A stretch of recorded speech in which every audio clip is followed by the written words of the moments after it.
Hi guys, welcome to Richard Cabile YouTube channel. In today's video, I will teach you how to change email address on TikTok.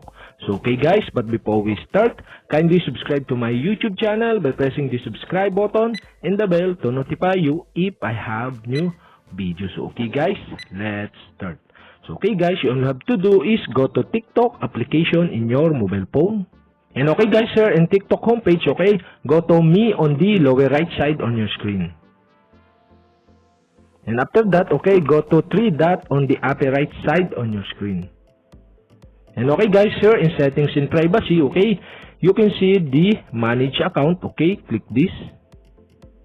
And okay guys, here in manage account, in account information, okay, you can see the email. Okay guys, in this tutorial, I will show you how to change email address. Okay guys, all you have to do is click email. And the pop-up will show and need to change your email. Will present a verification code to your current email address. Okay guys, you all have to do is click next button. And okay guys, we need to get the code from your current email address. And okay guys, you can see the code from TikTok to your current email address. Okay guys, you all have to do is copy the code and enter to TikTok. And okay guys, after you enter the code, okay, you can change now the email address. Okay guys, enter the new email address. Okay guys, we'll email you a code to verify your update email address. So okay guys, after you enter the email address here, okay, you can send a code to your new email address. And okay guys, after you enter the email address here or new email address, okay, you'll have to do is click send code button.